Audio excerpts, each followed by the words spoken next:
What is up, everybody? What is up? Welcome to episode 52 of the STS Guys. I am Jeremy. Hey guys, it's Nate. And I'm Scott. And we are the STS Guys, a weekly podcast where we sit around, shoot the shit, and talk about anything geeky, nerdy, and cool. What is going on, guys? Well, we fucked it up again. Hooray! It feels like deja vu. Like, it is didn't we deja vu. I don't know what's going on. Dude, it's something like we had too good of a run, for a while where we didn't have any technical errors. So, it's coming back to catch us. Basically everything post episode 50 is just down the shitter now. Like, Oh, you hit 50 episodes, so fuck you now. Blah. Yeah, it's like what it is it's you hit your 1 year, so let's go ahead and give you all the same problems that plagued it's in month 13. That's 30-year-old cereal. It's damaged our brains. Yeah, it did. Maybe that's what it is. Maybe that's what it is. We got poisoned by the Batman cereal. So sorry, everybody. We started just for a second, but now we're back. We got Study Boys in the chat, Brian Rainey, Steve the Technophile, Denny McGuire, Heather Bradshaw, Matthew's Nerdy Nation. Thanks, everybody, for joining. Thank you, everybody, for joining. Thank you, despite our technical difficulties, for joining us back. Like I said, we have done this 52 times now. You wouldn't think so. 53, technically. It's 53, yes. we'll always have the lost episode 52.1. 52.1. Yeah. I almost feel like saving it just so that way we have it from like now on. Like it's automatically there. It just change the episode number. Yeah. We are a continuous podcast. We have we have sub episodes. We're like version control. We're like episode 52.1.001. It's like Kingdom Hearts, right? Yeah. It's like no, we can't keep up. We can't keep up with Kingdom Hearts naming. It's impossible. Is it because Larry isn't there? Because Larry isn't here. That's exactly what it is. That's probably it. It's like we curse ourselves when one of us is gone. Yeah. Larry is off having the time of his life. Yesterday, he went to a Vanilla Ice concert, which was completely epic. Oh, I love his picture from that.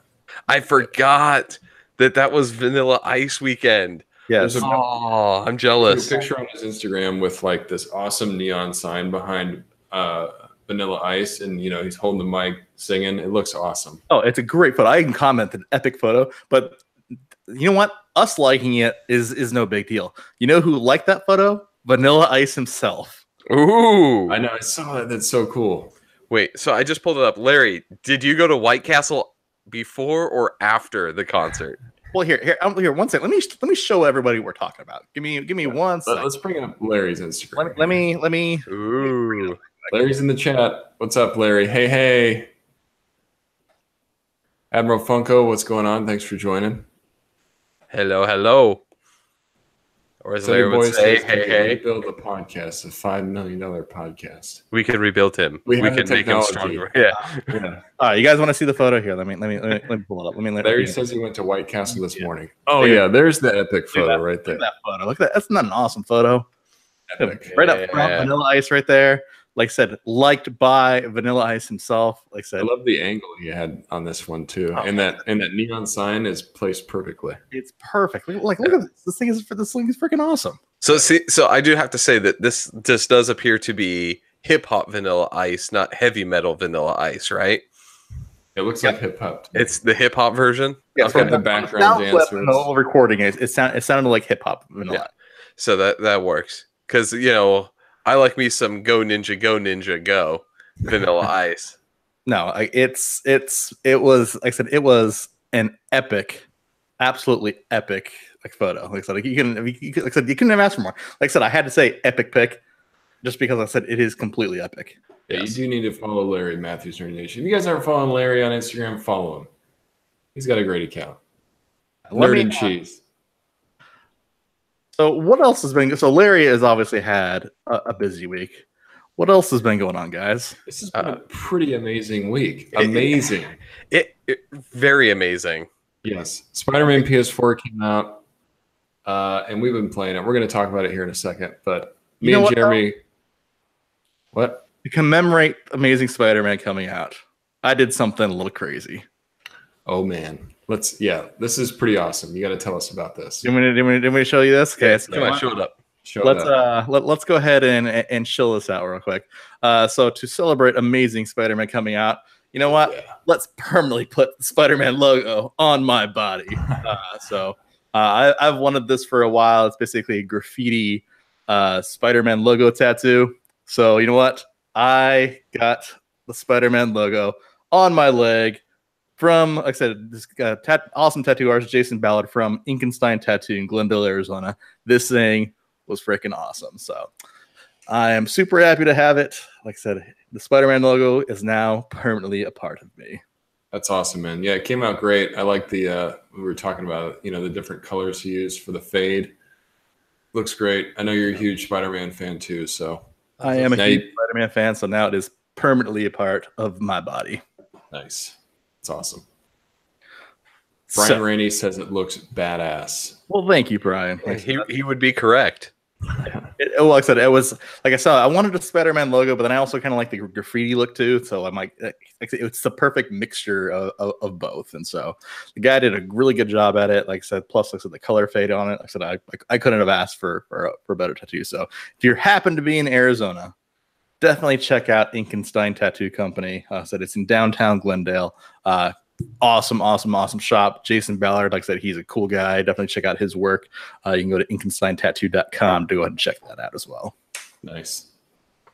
Awesome. Don't show the logo, Jeremy. Here's the logo. So here's the actual official logo. So let me hold the sticker there. Ooh, I like that logo. And then like I said, this is like the text logo. So definitely check out Inkenstein Tattoo. Nice. Very cool. Congrats on the tattoo, man. Thanks, man. Like I said, it was pretty cool. Like I said, it was I was super excited to get it. Like I said, and it just so happened to work out perfectly with launch day. Spider-Man PS4. Yeah. So we talked about Spider-Man PS4. I know all of us have spent quite a bit of time on the game here. So definitely. What I want to do is just go ahead, just go one by one. Let's give just first general, like if you could sum this up, like one sentence. What do you guys think of the game? Then we can go into, we'll go into the, more specific stuff afterwards. But let's just do a quick amazing. Okay, so Nate's got the one word out. Amazing. I'm gonna go ahead and add another one. Spectacular. Ooh. What do you got, Jeremy? I'm going to go ahead and add another word. Ultimate. Ultimate. We got all the comics. Nice. That was smooth. Jeremy, I'm glad. I was trying to actually think. I was like, outside of amazing and spectacular, I don't know which one's superior. Yeah. No, I mean, superior, but I'm like, you know what? I had to go ultimate. You gotta go the ultimate one, right? You gotta cover all the bases, So, yeah, well, you can tell we all love Spider-Man. And this game is such a it's so awesome. It's like the Batman Arkham games. And I know I'm going to do my comparisons later on, but it feels like Spider-Man. Just from the opening scene, the epic music, it's got that Marvel feel to it. I'll let you guys talk too, but I'm loving it so far. So the one thing I really like is Peter Parker in this one. You could tell is kind of, they took inspiration from all the different Spider-Mans that they had or that have been out there that we've all seen to make his version. So you can see a little bit of like a little bit of the Tom Holland Spider-Man, a little bit of Tobey Maguire. Like you can actually feel like that's a weathered Spider-Man that's kind of almost been in the shoes of all those different characters that we've seen before. Dude, you point out something awesome. This is not like an origin story. I was kind of afraid, like, oh no, not another origin story. We've seen that so many times. Right. I love how they start out with Spider-Man's already, been doing it for a while. You're just kind of picking up, at some point. Yeah. Well, this one is what, 6 years, I think, right? He's been Spider-Man for 6 years in the game. 8 years. 8 years. Yeah. Because before it launched, because I was like a kid before Christmas. I'm like, I watched the whole E3 event with Spider-Man again, and just watched them talk about it. And so at this point in time, he's been he's been Spider-Man for 8 years, so he's basically a more mature Peter Parker. He's been Spider-Man for a while. He's comfortable in his moves, and kind of to your guys' point, like I said, just the initial when you put it in the game, like I said, you automatically get that feel like, you know what, I'm about to take on something epic. Like I said, just that initial scroll of like even. Like literally, even I still didn't skip it, even though I've played it a couple times. Today, like I haven't skipped past it once. Where like the Insomniac logo comes up, and the Marvel logo comes up. I love hearing that music, and like I said, it gets you pumped for what you're about to do. Well, just that Insomniac logo where it webs part of the O, right, for Insomniac, and kind of like pulls it back in, and brings it together is awesome.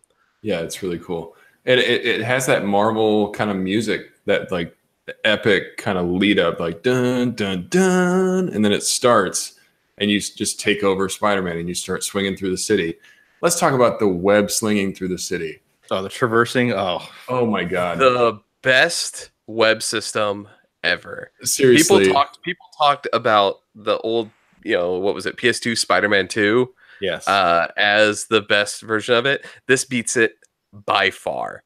You feel comfortable. It's fluid. In the city, it feels huge because of it.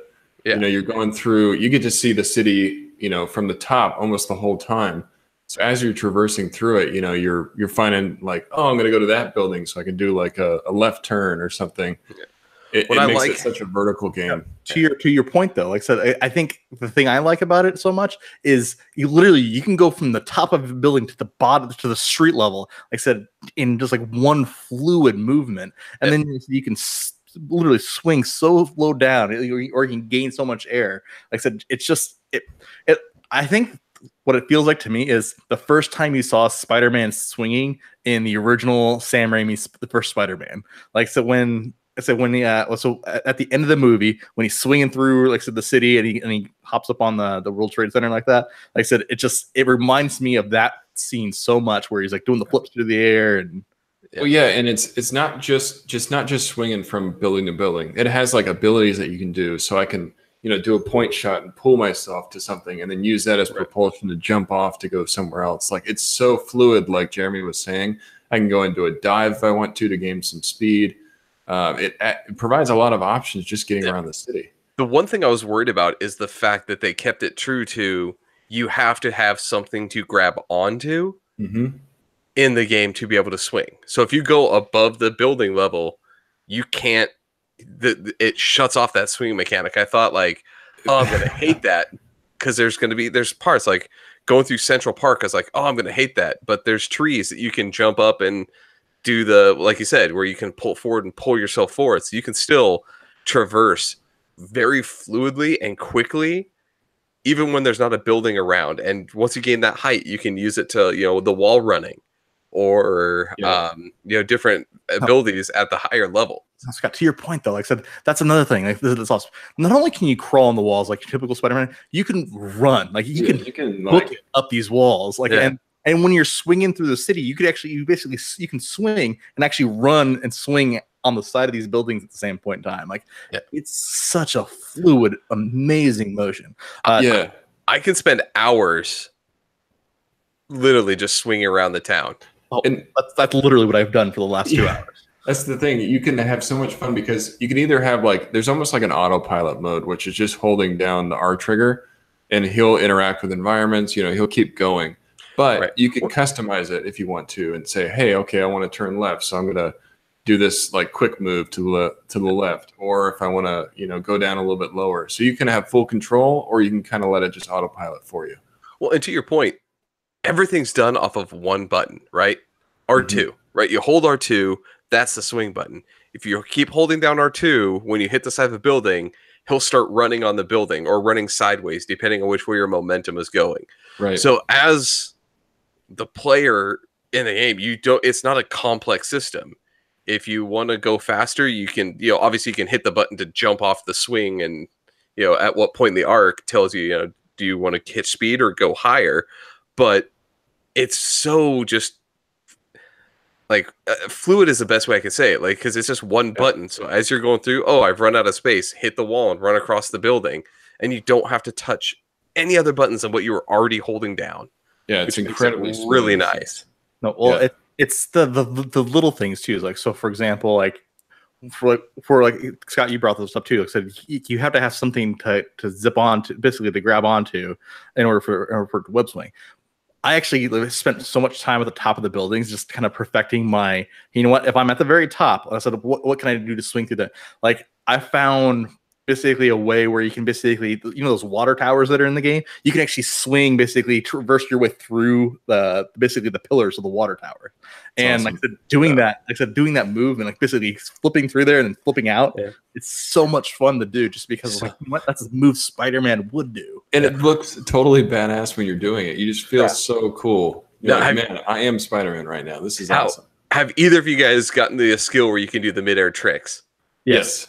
Okay. Because I spent a lot of time just doing that, just getting really high and then doing like the helix, like spins. Yeah. And like the flips and stuff. Like, because that is something that, you know, like, that to me, that's something Spider-Man would do when he's just swinging through the town. He would start doing just random tricks, you know? And, yeah, I love the detail they put into that because that is a pivotal thing about Spider-Man that you want to have right is the web swinging because, you know, that's how he gets around. And it makes it fun because you're like, okay, this feels like Spider-Man because I can use it in battle if I want to. You know, I can traverse throughout the building just to get away from enemies, then come down and smack me in the face, then go swing around again. I mean, it makes the whole battle system vertical, which is awesome. Yeah. Well, and it gets you thing is, I bring up Spider-Man 2, right? That was the one of the last games that had good web swinging. If you want your game to be memorable, that's the key point to be like, that's going to make or break your Spider-Man game. Yeah. It's the web swinging. Like that's the 100% main point of the game that needs to be right. Yeah, I totally agree. No, and Nate, to your point too, like involving that in the combat literally makes the combat that much more fun because I literally found myself like, you know what, right when I'd go into a crime scene, you know what, I'd swing right over the crime scene and just like free fall, and then I said hit the triangle so I can freaking knock out a guy right away. But then I'd climb back up the wall and then I'd literally start to web them up, you know, pull them up, swing them around, you know, throw environmental pieces around.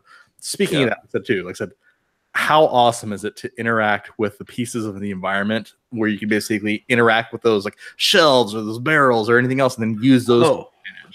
So I love that. That aspect of the combat is amazing. Is the fact that you can grab like a manhole cover and use it as a weapon, you know, like a big giant yo-yo, basically swinging around the battlefield, and the fact that some of those bigger enemies you have to stun them with something, right, to be able to fight them. And those guys, you know, the weapons in the environment are the perfect thing for that. Yeah, and you know, I'll call it out, and I said this already, but the combat is very much like the Batman Arkham games, but that's not necessarily a bad thing. It feels like an evolution of that system. Yeah, because Spider-Man can do things that Batman can't, and they utilize that so well in the variety, you know, and what you're able to do in combat. So Batman had like gadgets, right? And that's to your point, Nate. I'll bring this up, like, but it was something that never really felt like super, like that you could just use really easily in those fights. I know that, you know, you could throw the batarangs and stuff. It's true. It was always an afterthought. It was an afterthought. It's like, oh, I could have gelled the ground and like bombed it or whatever. But like, you always thought like, oh, I'm just going to fight these guys. With Spider-Man, I am actively looking for like ways to use the webs. Like if I know I knock somebody on the ground, the first thing I do is I start mashing R1 to web that guy, because I know I didn't knock him out, but I got him down to where I can web him to a wall or to the floor and take him out of the fight. Yeah, and at some point, it's almost like the symphony where you're just trying to look really cool. So I've gone through the moves list and try to find like connecting moves that look cool together, you know? And that's the thing. It's got like its own moves list. So the combat, you can make it simple if you want, or you can make it very complex and, you know, switch it up throughout the fight, which actually makes it so much more fun because it adds a certain layer of difficulty within the fighting in itself. No, like I love, like I said, Nate, you said it perfectly. Making it look like a symphony. Like I love going in there trying to basically make the coolest looking fight possible. Like if I slide underneath someone's legs, attack them from behind, jump up, and basically rip their guns. Like honestly, my favorite power right now is literally like so when the guys have like the rocket launchers, when you can basically flip the rocket out of the air and then swing it around and and then whip it back at them. Yeah, like it's like I said, it's a symphony. Like all the fighting mechanics work so well together. Where it's like I said, it's just very, very fluid. Right. I do have one complaint about the combat though. What's that? This is really petty, but it's dumb. Dodge is circle. Every other fighting game of this sense, it's triangle. So for me, I always hit the wrong button every time. Like I wonder if you could remap that just for yourself. I'm sure I'm gonna have to, but it's one of those things where like I've been playing so many of the open world like I'll call them the Arkham-esque like combat games, and it's always triangle is the dodge or counter, and in this one it's circle. So I'll find myself like slamming triangle and getting hit because I'm like, God, I hit the wrong goddamn button. It's nothing on Insomniac, honestly. It's legitimately like a little just personal complaint, but it's something that bugs the living hell out of me. See, I'm that same way, especially like if I like go between games like Assassin's Creed or like some other game like that. Like Scott, I know exactly what you mean. So if that fighting mechanic or that one button is different, like it's just basically mapped to a different location. I'm like I suck at it for like the first like few minutes playing the game just because I'm still in the mindset of the other game I play. I'm a good like 15 hours into the game, and I probably still like within the last like 10 minutes have hit triangle trying to dodge shit. Like it is not something I'm getting used to very easily. Yeah, when the combat in itself is not necessarily easy per se, it takes some finesse to get used to. Like I was playing last night, and then whoever might have joined, there's some moments where I was failing on the combat. Like I just wasn't making it work. And then you start realizing, okay, I need to be more vertical. I need to pay attention more to the guys with weapons. Like you got to pay attention to your surroundings and the different enemies that you're interacting with to really make the combat work. I mean, Spidey has his Spidey sense, right? Like use it, like pay attention to all the different cues that it gives you. Cause once you get that down, you can go through massive fights without getting touch. It's that, and then using so one thing we haven't touched on, and I want to touch on it now, is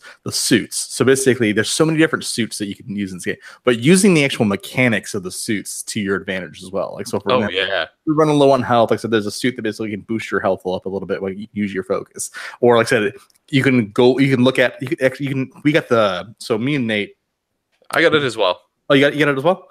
So we got the pre-order suits. The pre-order.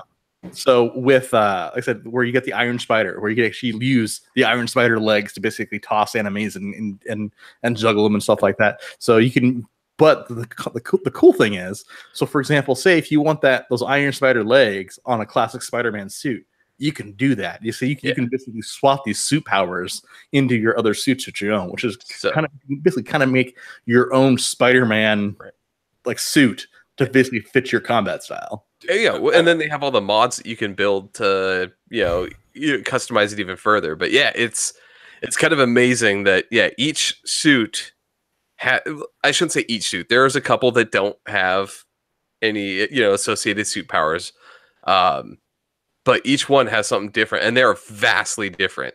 Like the last one I unlocked had like electrifies your fists for a little bit. So when you use it, you can actually like electrocute like people and it arcs, so it's really good for like when you're in a fight. If you have a lot of guys, you can take them down really easily. But I don't like the suit it came with, so it's I put it on. I like that white spider suit, so I actually adjust those around. It's an amazing system. The fact that you're not stuck wearing something you don't like just because it has a cool power. Yeah, I think that's always been kind of like a downfall in past games. You might not use a suit that looks cool, but just because you don't like the abilities that it provides, you're like, man, I wish that did this instead. But now this game is like, hey, you want to play as Iron Spider but still have the abilities of the main suit for the game? You can do that.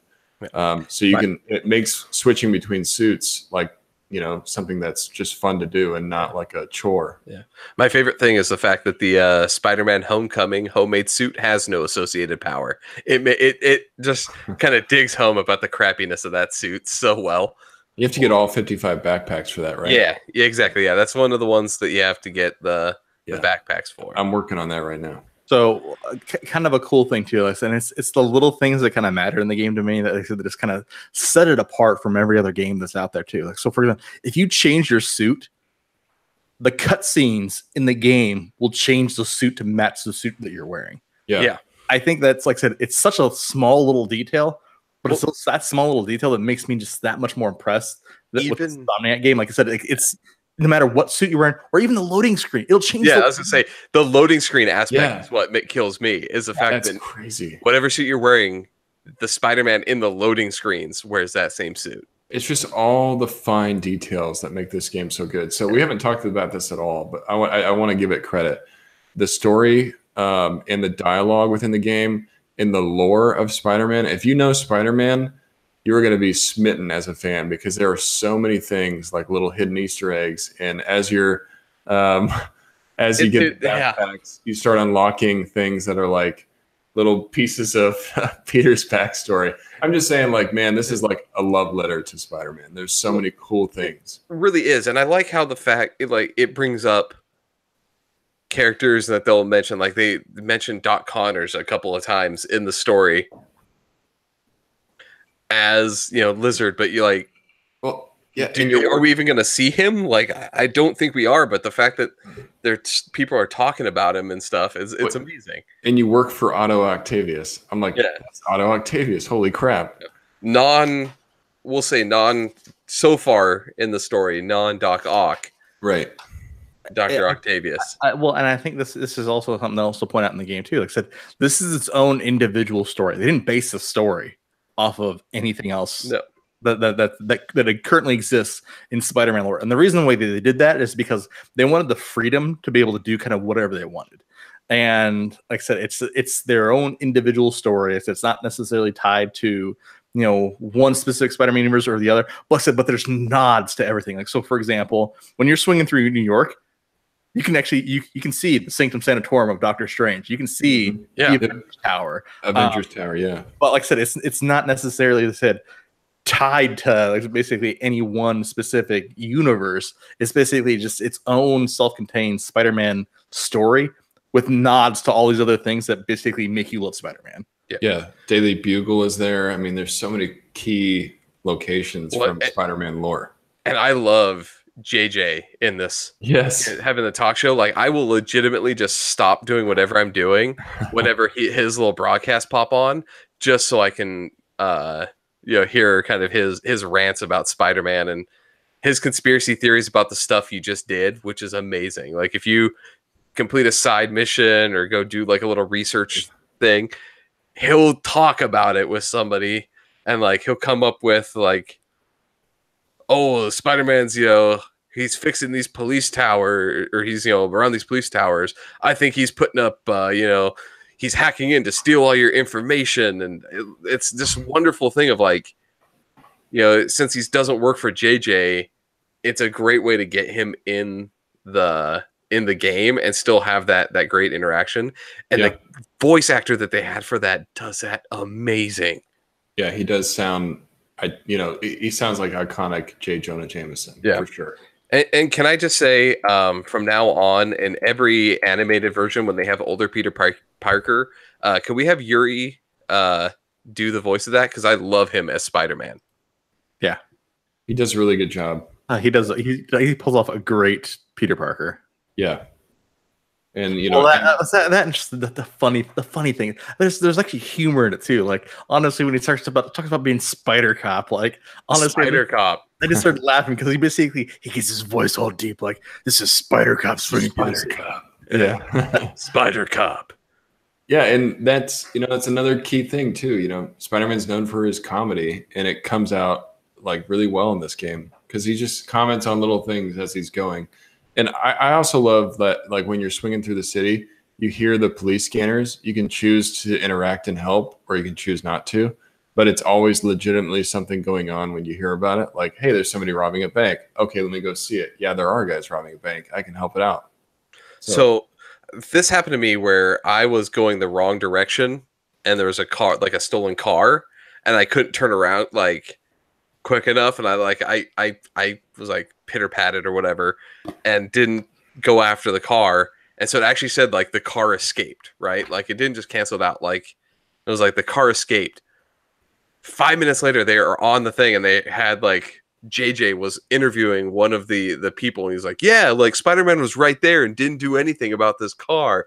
Like, it was so great that they actually integrated that as like your successes and failures in the side missions are commented on by like the world out there, and people on the ground will that if you just walk along the street will talk about it.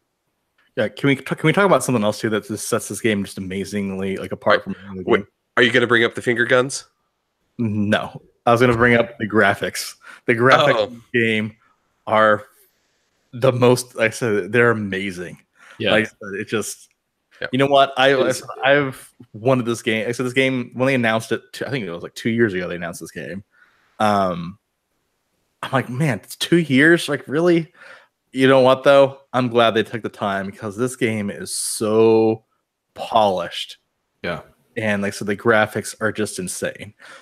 Kind of setting it apart too. So me and Nate, like I said, we went all out and we actually got the PS4 Pro bundle. So like so basically we got the actual Pro consoles.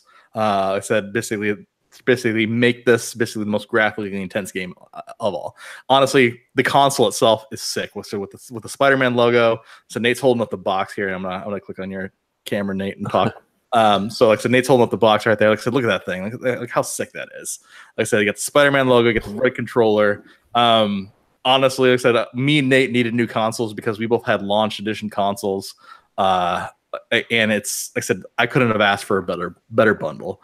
4K wise, because I said looking at my 4K TV with HDR, this thing is freaking insane. Like I said, you can see the fabric weaving on the suit. You can see the pores on people's faces. Like, it's so incredibly detailed. It's amazing. Yeah, so I don't have a 4K TV yet. I have a 1080p, but this, I wanted to get a Pro because my old PS4 had issues, long story short. And this is just like, it's a beautiful console. Like, it really came out great. At first, I was a little worried because it had the glossy top, but now seeing it in person and having that controller that goes with it, it's such a cool bundle. I'm so happy that I went through and got it. But yeah, even the frame rate seems to be better from what I used to see. The graphics are just, this game, it just looks beautiful. And I don't know if it's just the game or seeing it on the Pro for the first time, but it looks really, really good. I don't have the Pro, and it looks gorgeous on the just the regular PS4. So, and I haven't seen any real issues like frame rate wise, like any major drops or anything like that. Yeah. So we've gone on with this, but let me ask this. Has anybody had anything negative about the game? Like, is there anything you guys have found that you're like, ooh, don't really like that? Yeah, I mean, it's hard to find something to gripe about, to be honest with you. Not really. I mean, what do you think, Jeremy? All my nitpicky stuff is just stuff that I just have to get around and change my style with. So it's not even like necessarily something like I have to, that I actually like, oh, this game is terrible because of this aspect or the other. I like the upgrade system. I like the but honestly, okay, here. I know one thing. Honestly, the one thing I don't like is, I know you have to have mini games and puzzles and stuff like that. Honestly, the Otto Octavius mini games, that's probably my only like small little gripe. And the things in his office. Yeah, the circuit thing. The circuit things, like I said, that's to get the upgrade tokens and stuff like that. Like that's the only thing that I'm like, you know what? That's such a small little gripe. But honestly, it's not even that big a deal. It's just I hate mini games like that. It's just like playing Glint in Witcher. I hate playing Glint in Witcher. Yeah, but it's one of the things. Necessary part of the game, though. Like, so I have two complaints. One thing is that there's a lot of like QTEs. Like you get used to them, but I'm not a big fan of that. Like, yeah, if the thing is like one of the things is cars crash and sometimes you have to like save them from the car. Why do you make me mash the button to lift the damn car? Spider-Man can lift 10 tons. A car is nothing. Like, just have him hit the button, have him flip the damn car. Well, there's that crime that you solve, and it's usually like burglars running away in a car. So you have to rip them out of the car, and then the last thing you have to do on those missions is to stop the car safely. Yeah. And you have to button mash. But yeah, to Scott's point, Spider-Man's already super strong, so why do I have to show that he's struggling to do this? Because we know that he can. Yeah, like there's no point for it other than the fact that they thought, you know what, we're going to need a QTE. This part has to be interactive somehow. Now, to get around that, they do have the auto QTE mode, right, where you can actually go and turn off the QTEs. So I will give them credit for adding that in. But just the fact that those showed up or that those are needed, it does kind of like it's just disappointing that they added that many in. Yeah, I agree. Well, luckily, like I said, to that though, I said, luckily though, like I said, they're you know when they're coming. Like I said, you know what, if I'm doing a car chase, I'm gonna have a QTE, or I said if I'm doing this, I'm gonna have. Luckily, I said in just general combat, they're not there. Yeah, no, exactly. It's not an all the time thing, but it's often enough in missions that you're like, dude, this is enough. Other than that, there has not been any real nitpicky things that I should say anything that's not nitpicky, right? Like to Jamie's point, there's been a couple of times like I found where I'm swinging and like a car turns a corner and it messes up the animation because I slammed into the side of a car. Yeah. But other than that, like I haven't really found anything major that really burns me. We'll eventually have to have this. I think me and one of our other listeners, Chris Madden, need to have a discussion about open world games at some point here very soon. And so there's some tropes that they use in this one for those open world things that are kind of getting old, but they're not anything that take me away from the game. Mm-hmm. Yeah, and I see where you're going. You know, there's been a lot of open world games, and you get that kind of same formula, and it feels like, okay, this game is never going to end. Witcher 3, even though I love it, it's so long that when you get to towards the end game, you're like, man, I've been doing the same stuff for this whole game. I'm more than 100 hours into it. Like, this is just getting old. But I gotta say, playing Spider-Man feels fresh to me. It feels like a new kind of open world game, and it's one of the few games that I've played in a while that I'm legitimately excited to boot up. Like, I'm like, okay, I'm gonna play this for a while because I want to have some fun. Yeah. There's enough good about the game that it kind of outweighs those open world tropes that, yeah, the QTEs are there, but they're not overloaded. They're kind of just for the story. Right. But other than that, like you guys said, there's not a whole lot of gripes that I have. I'm really loving it. So let's go through here in true STS Guys fashion. Let's get ready for the argument here, potentially, that we always have. Out of 5, what do we rate Spider-Man? Go, Scott. Oh, dude, this is another 5 out of 5. Yeah, 5 out of 5. I don't. No brainer. Yeah. 5. This has got to be the best game of 2018 I've played so far. Oh, see, that one's hard because for me, God of War, I think, was my favorite. Maybe once I play through this one and actually get all the way through the story, I'll change my mind. But so far, God of War still has a little bit of an edge to it. Yeah. But I'm not going to ignore that God of War was an amazing game and I loved it. But this is scratching a different kind of itch for me. And maybe it's just the comic lover in me. But I just love playing this game. I have such fun just listening to the story and the lore, and I'm like, oh yeah, I know what they're talking about. You know, I'm the same way. Like, the God of War was a great game, and graphically it was awesome too. Like I said, I think the thing with God of War with me, it's just, like, to Nate's point, I think it's such a different type of game, and I think I've been looking forward. I think it's the like I said, Spider-Man. Just I get enjoyment. Like I said, this is not that I'm getting enjoyment out of God of War and stuff like that. I literally can sit there and web swing for an hour and literally go around and do stuff, and I'm literally perfectly content.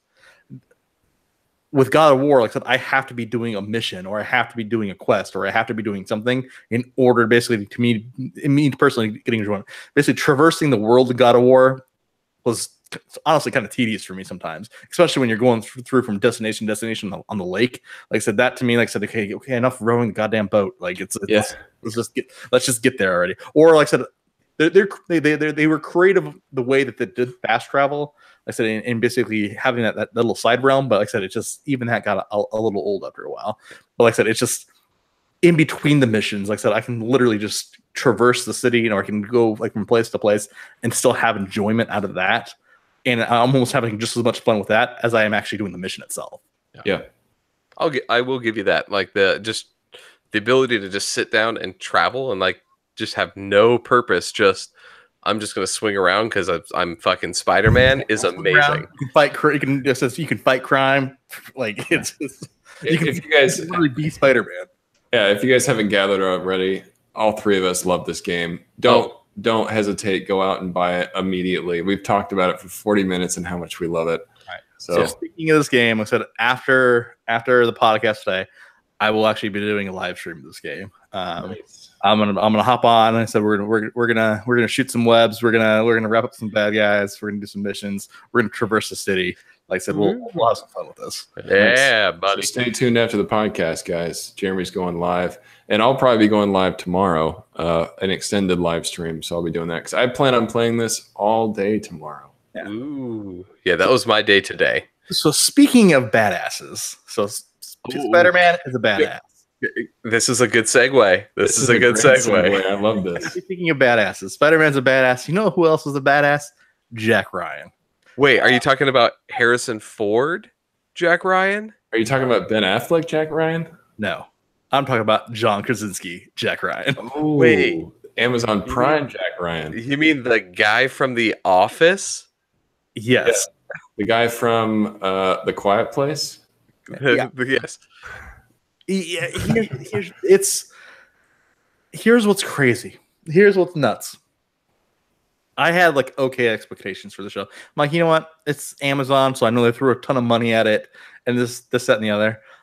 If you guys haven't checked out Jack Ryan on Amazon, you need to watch this show. Do it now. Like, stop listening to us and go watch that show. Yeah, this show is amazing. Like I said, I'm surprised. Like I said, I know there's been like a few articles about it. I'm surprised there's not more people blowing up about this show. This show is amazing. It literally makes 24 look like a piece of dog shit. Yeah, no, it's really, really well done. It's like if you took 24 and made it believable. Yeah, that's the best way to put it. It's the best way to put it. Like everything that happens in the show, in every state, you're like, oh shit, like that's a realistic way that could happen. And like, like they're using like SIM cards as a way to spoof bank numbers and like get money and like, yeah. And I think that's really cool that they have like all these things thought out and like they're approaching like the terrorist attacks with like purpose, and you understand like motivations in this versus it just being like, all right, this guy's a bad guy because he said they bombed his country. Like, no, you like see what everyone goes through to get them to that point of being like the terrorist. Yeah, the acting's really on point, which makes it a great show, because there's one thing I hate is like, crappy acting, but they really did well with the casting. We were talking about the guy that plays his boss. What's his name, guys? Greer. Yeah, he's a great character in the show, and I haven't got as far as Jeremy and Scott, but I definitely plan on finishing it because that first episode really hooked me. It's really well done. The one thing you get to see, because like I said, and a lot of people don't, like I said, if you don't know who Jack Ryan is, like I said, Jack Ryan is, like I said, it's basically the main protagonist of Sum of All Fears of Tom Clancy, basically of Tom Clancy fame. So it's not Jack Reacher, that crappy fucking Tom Cruise. So people always talk about the connected universes. Tom Clancy had that shit locked down in like the 80s and early 90s. And yeah, Jack Ryan is a major reoccurring character for him who's been in, God, I think it was like 15 or 20 books. Yeah. I think that he's like been like the main person in, and even more than that he shows up in. Yeah, it's like I said, he's been played by so many different iconic actors. But like I said, in this specific role, why this one's super neat is you actually get to see basically the foundations of what makes Jack Ryan turn into like a badass. Like so for those of you who don't know the story of Jack Ryan, but he basically starts off as basically an intelligence analyst, and that's literally his job. He's basically follows money trails. He analyzes data basically for the CIA, and that's what he does. Yeah, he has his PhD in economics. Yeah, I mean, literally thrust into by accident into field work, basically by following basically this initial mission that basically gets him out basically out in the field, and this is basically is the foundation for basically what branched off into all these other movies. Yeah, yeah. I mean, it's what Hunt for Red October, Sum of All Fears, Clear and Present Danger. Yeah, Clear and Present Danger.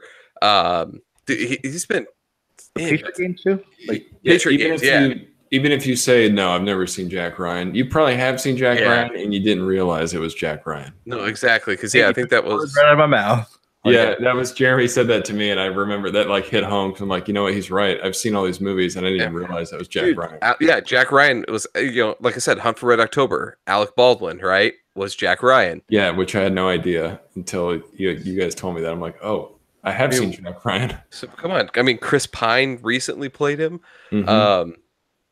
So I mean, the character is like just a believable character that in the movies I think they didn't get that whole setup done right. Whereas this one does set it up. Like you start to learn, like like you see, like, oh, he's that former Marine, and he has all like. Here's his like normal like U.S. life, and then he goes overseas, and you can see that like he's still learning, but he gets to that point of like, oh, this is not a person that could fist fight anybody and win. Like this is a guy that gets his ass kicked, but he doesn't give up. Yeah, and I think you guys said that perfectly. I think that's why I kind of like the show a little bit better, because he doesn't start as a badass. Like there's that scene in the first episode, spoiler alert, where he gets his ass kicked, but then he has a creative way of getting out of it. Yeah, so you can kind of see in the making, like, okay, this guy's going to turn into a badass. I think they play on his smartness versus his like more action hero-y nature. Yeah, this. Like the character you see is an intelligent person, and how would a person that basically is in control of the situation handle it when it gets out of control? Yeah, he's not going to Hulk smash his way out of there. He's going to be smart about it, right? No. Perfect point. Well, then, like I said, and I know a lot of people, like I said, the articles that I did read were very nervous about John Krasinski playing Jack Ryan. Like, oh, the guy from The Office. Like, oh, like really, like the thing I said, I wasn't worried in the least bit, and for the simple fact of, so there's a Michael Bay movie out there, 13 hours. 13 hours, yeah, where he's a badass. He's a badass in 13 hours. And then literally, I'm like, I think. Literally, if I had to pick, Jack Ryan, I could literally totally see him in that movie 13 hours, basically, as John Krasinski playing that soldier in 13 hours. Yeah. So 13 hours, for those of you who don't know, it's that Michael Bay movie about the taking of the embassy in Benghazi. Right. It's crazy action blown. Like it's actually a Michael Bay movie that I can watch. It's the only one that I enjoy watching. Yeah, it's all the explosions and all of the different things in it. Like, so it actually makes it worth watching. So yeah, and even though he hasn't done a whole lot, like I already was going into it, I'm like, I already like John Krasinski as an actor, so it's going to be easier for me to watch this because I just enjoy watching him already. But for whatever reason, like the way that they set him up in the movie, you root for him. Like you immediately like him as a character, like, and you want him to succeed. And I think it's because he's not this director or leader of a group of CIA group. He's just this dude that has a PhD in economics, right? Yeah. Like that works for the CIA trying to figure out like money trails for people. And gets caught up in some crazy shit and kind of goes off on, how does he approach that? Right. I love the characterization of it. Like I resonate with it as like, oh, that could be anybody. That's the everyman hero that, it's John McClane all over again. No, absolutely. So just going to give you guys a heads up to the success of this. It's already been renewed, and they've already basically filmed half of season 2 already. Oh yeah, no, like I saw that they already had a bunch of cast listings already. Yeah, for season 2. So like I pulled up an article just to kind of check the dates and stuff. Yeah, so basically when season 1 was released, they basically were already a third of the way through the second season. That's awesome. Like I can't wait. Basically, honestly, I'm not even done with the first season yet, but I'm to know that basically that we're going to get continued stories of Jack and Ryan, and I'm glad. Basically, I think this works so much better as a TV show than it actually does a movie. 100%. Because it's got those 24-esque elements, but to Scott's point, it's a believable 24. Yeah, it's not that cheesy 24 crap. It's actually like a really well done show that sets up everything in a believable way. Yeah, and you have things where you're like, oh, like why did this person do this? Like especially like the main Suleiman, the main terrorist plan, like a lot of times he has his people do like some weird stuff, but you're like, why the hell would they do that? And then when it comes to fruition, you're like, oh, that makes 100% sense as to why that would occur. Right. So one thing to notice, and so me and Scott warned Nate about this earlier.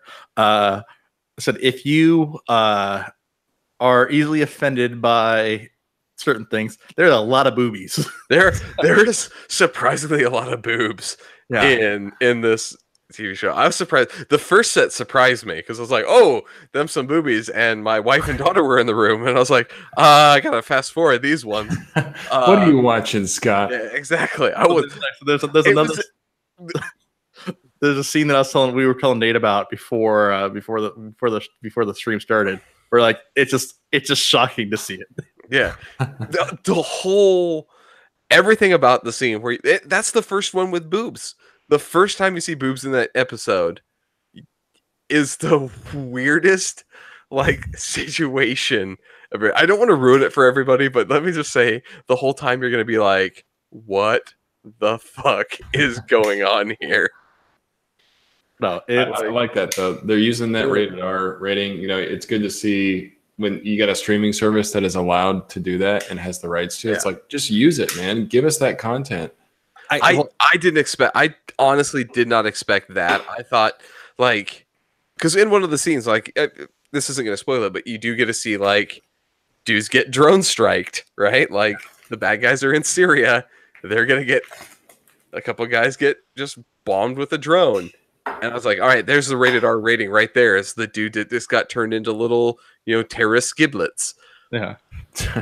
But then like there's drugs and sex and everything in it. You're like, oh, this is actually, I mean, honestly, it's real life. Like it's literally, I said, it's an HBO-esque like show. Like you could literally, I said, if it wasn't on Amazon, I could totally see this being on HBO. Well, right. But here's to Brian's point though. Nate's going, give me them titties. Yeah. So wait, here's the thing though. Here's what's amazing. So what I think is, since Amazon was able to pull this off, it literally makes me I'm like, you know what? I was nervous about them basically doing a Lord of the Rings type show. I'm kind of excited to kind of see what they can kind of do with this now. If they do a more like rated R Lord of the Rings like tie-in story, I would be all for it. This proves that they have good story writing and can pull that off. Produce something incredibly awesome. Yeah. Like I said, they have had a couple like hits, but they haven't been any like high budget hits. So like so there's Man in the High Castle, which is a great show, Amazon original. If you haven't seen it, definitely go watch it. They've had Alpha Dogs. They've had a couple of. They've had that one with Jeffrey Tambor in it. Transparent. Transparent. That's a pretty good show, actually. Yeah. But none of these like high dollar, high production shows. Jack Ryan is a high dollar, high production show. Literally, it really is. Like I said in the first episode, the guy gets freaking airlifted. Like I said, a chopper comes to a wedding to pick him up to basically take him to an airport. Like you could tell they've invested a ton of money into this. At San Diego Comic-Con, there was an entire Jack Ryan experience that just took over a part of San Diego where you could actually basically walk through. Like I said, the different aspects of basically the Syria village that this takes place in. Yeah, you can definitely tell Amazon is trying to make this flagship series for them. Right. Well, I mean, it's a huge property that they got. Like like I said, there's been not one but several movies where this character has been the main person or one of the main characters in the movie. It's true. To have his own series and it works, and I really think that character sets itself up for serialization, like in like a TV series, right? Yeah, it works so well as a series. Yeah. There's already so much content out there that you can just branch off and go to different things, and have change the story. Like one season can be about this, another season can be about another book maybe that was written, and it's in a whole season. You need to say what you said to us earlier. What's that? So we're talking about Spider-Man. We're talking about Jack Ryan. You need to say what you said earlier about. I forgot what I said to you before the show. You're gonna have to say it for me. About so basically, Scott was saying, I love you've seen Scott. Oh yeah. So this is the show. I remember. I remember what I said now. Yeah. So I think out of everybody, I've seen the most of the episode.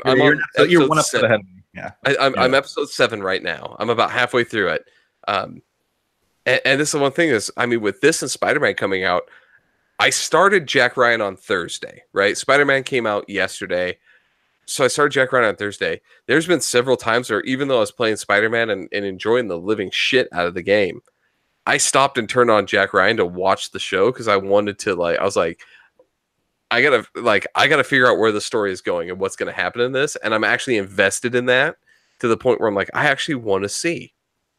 Yeah, it's been a struggle for me today because I was playing Spider-Man for a while, and I stopped. I'm like, all right, I got to watch Jack Ryan, and then I wanted to keep watching it.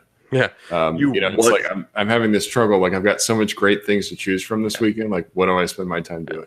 So I will give one other great thing about Jack Ryan. It's 8 episodes long. Mm-hmm. Netflix, nice. Netflix, hear me. Yes, your 1 hour series. 8 episodes, you can get a lot done in. HBO does it, and it works well. Yeah, 8 episodes is perfect. The story is progressing at a great pace. The one issue I have with most of those Netflix series that are 1 hour episodes, but they have 13 of them, is the pacing sucks. Yeah, you just kill us with content. Too much content. Yeah. This moves forward at the right pace. It doesn't have a lot of fluff. Like, if they show you a scene, there is a reason why that scene is in the episode. And I think Scott's saying this well. What Netflix suffers from because of the length of the episodes and the amount of episodes they give us per season, you get this like unnecessarily filler crap that actually takes away from the show. You're like, I don't want to see this filler nonsense. Just get me back to the main story. Like, what are you doing? I know we're going to end up probably talking about it a little bit next week because there was good things this week to talk about. I did watch an episode of Iron Fist and immediately went back to Jack Ryan. All right, so we will talk about that next week. That's Netflix, but let me just put it that way because he's the immortal Iron Fist. So protector of Kunlun. I'm actually enemy of the hand. I'm actually going to watch it. Just because, like I said, I've read a couple things on it of people who finished it. And I guess it wraps up like incredibly well. So I'm curious to see, like, you know what, and a couple of like trusted sources that basically shit on it the first time, and they say, you know what, it redeems itself in the second season, and like I said, and it ends on a high note. Like I'm cautiously optimistic. I'm gonna finish Jack Ryan first.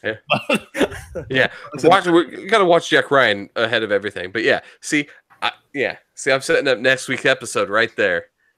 Yeah, Larry says that Iron Fist week. Be there. You want to talk about Iron Fist or how you love or hate the show? Please join in. I am the immortal Iron Fist, protector of Kunlun, sworn destroyer of the hand. Yeah, I heard that the first 50 times you said it, Scott. We're only episode 5, so I'm gonna have to say it 113 more times. Nate, like I said, Nate, Scott, like I said, I think it's about time that we wrap up. I think about an hour. Don't be a fool. Wrap your tool. Jeremy, are you eager to get to Spider-Man? Because I know that's where you're going. I am actually eager to get to Spider-Man. So that's immediately what I'm doing when I shut off my computer. So Nate, since Larry's not here, the shill falls on you, my friend. It does, because I can't do it. Well, guys, if this is your first STS Guys video, please make sure to sub to our channel. We got a lot of great content. Give us a big fat thumbs up if you like this video.